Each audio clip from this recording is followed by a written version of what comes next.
Okay, don't mind the noise here, but I'm going to do an overview of the 75. And they're still working on the 1225 here in the back. So yeah, I'm just going to do an overview of it. It's basically a Vulcan-built tank engine, built in 1930 in Wilkes-Barre, Pennsylvania, for the Flagg Coal Company. It was originally the number 2, but later in life it was sold and became the 75. But the Gramlings wanted to keep it so that it reflected its former owner and the number that it held most of its life. They even put a little plaque on here to dedicate it. But up here is the builder's plate, and a lot of people don't realize where it is, but it's right here under the smoke box instead of right on it. See, it says, yeah, you can barely see where it says 1930 on it, or Vulcan, but it's right on there. One apparent difference in this engine than with locomotives like 1225 is the clean out here on the smoke box is right here. It's actually a tray. This is where cinders and ashes that don't go up the stack get collected, and then you just pull this out and you dump it into the ash pit. So, pretty simple design. Here's the pump gear for the braking system. It's only one air compressor, and for an engine this size, that's just fine. So it's not going to be able to pull a lot of cars anyway, so it's only going to need one. A lot of engines they built when they first started making them really big only had one on there, and they realized they needed two because they couldn't make enough pressure.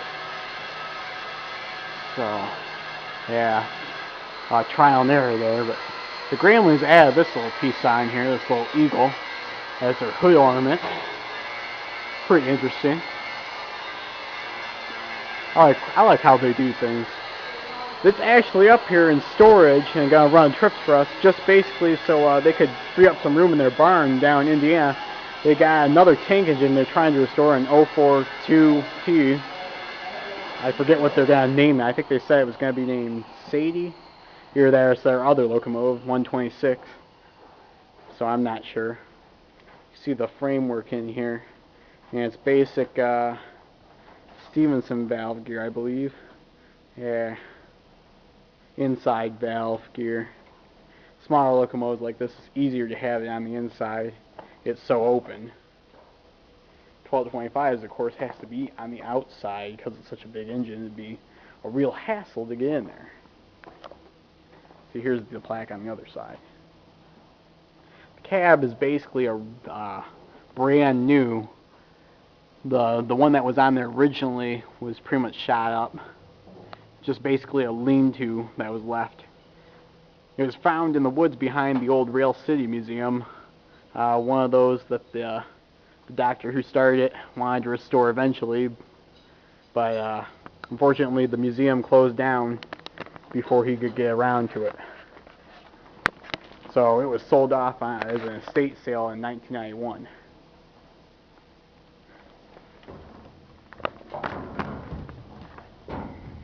In here, a lot of people don't kind of wonder how they run something like this. There's no real seat. That's because the engineer on these would be on short trips and switching moves, so you really wouldn't have much reason to sit down. But here they provided a little, I guess that's a little seat to sit on here on the floor that you mount up here. So at least they got something now. But other than that, if it's going in reverse, you pretty much have to sit on the window ledge. Looking out here, you can see how much the actual boiler protrudes into the cab. Pretty far, but at least there's a comfort zone. You could come back here and you're not squished up against it like you would in what they call all-weather cabs. Although on the bigger engines it's not so bad. to get into something like the 700, and that's almost an all-weather cab because of how small it is in there. You've seen the videos, I'm sure, but you know how bad that would be. That'd be a pretty tough ride. It's actually not so bad in here. It's not completely sealed off like the 1225 would be, so I've been in here once or twice. I can't remember. It was running, and it is pretty warm compared to what the 1225 is, but yeah, you give up some comfort to run one of these things. See the pipes coming in here, and let's see. The coal bunkers hold altogether 1 ton of coal, and they're empty right now. I made sure they were cleaned out before they got up here. And here's the whistle cord, and like I said, the whistle they took with them, so can't really, even if it was on here, you couldn't blow it. So you got the Johnson bar for the reverser, and you got your braking. This is the train brake, and this is the independent or locomotive brake. And up here is the throttle. And you see how many gear teeth are in there. Even though it doesn't go very fast. I mean, 25 would probably be the fastest you want to go on here. And even then, it would probably be a pretty rough ride. At least for the engine crew. The cars in the back, you probably wouldn't notice as much. But, oh yeah, these are the sanding bars. On this locomotive, it's just simple manual. You pull the bar, and it opens up the valve, and the sand flows down those tubes there to the track.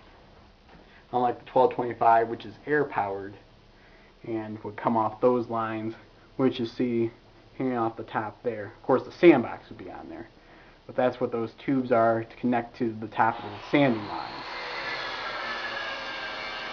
So, lots of differences between a locomotive like this and a locomotive like the 1225. And you can't see it real well, but unlike on 1225, they didn't have a lot of the original parts. What they got here is just their simple, can't see it real well. I thought that light would show up, but it doesn't. But it's just your basic house switches, you know, like what you turn on your lights with, for the headlights on the locomotive. Because like I said, this is a brand new cab for this engine. Well, brand new as in when they first rebuilt it. So, that's basically what you got. Very simple. So you hear the firebox door. Also, unlike 1225, it's just a simple handle here.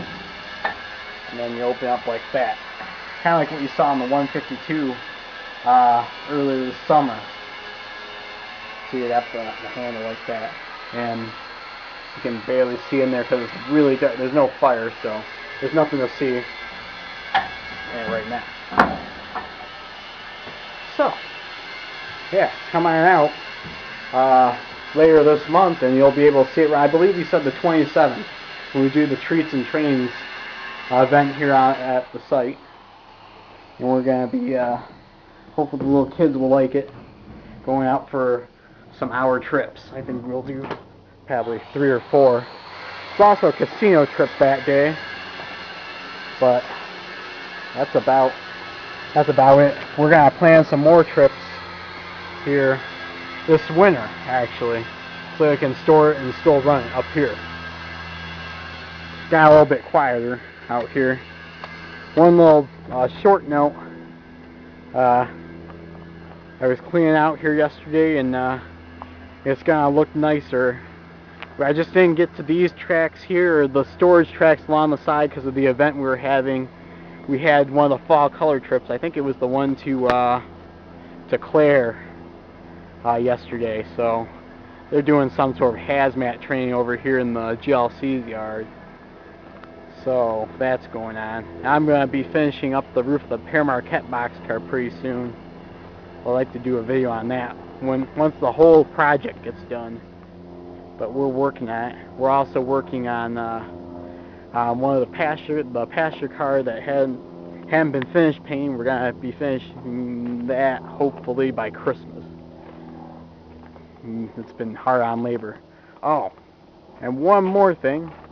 You also notice this track over here was empty. That's because the number 10 has finally been shipped out to its new owner.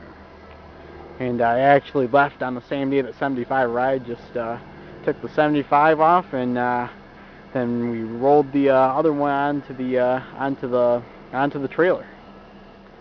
So it's getting cleaned up here, and we'll have more stuff running. So we will have steam this year. So hope everyone's happy, and hope to see you out here. If not on the 27th, and maybe later this winter when we do North Pole Express, or when we do those steam trips with the 75. And here's the Mighty Mouse. So okay, we'll be seeing you later this month then.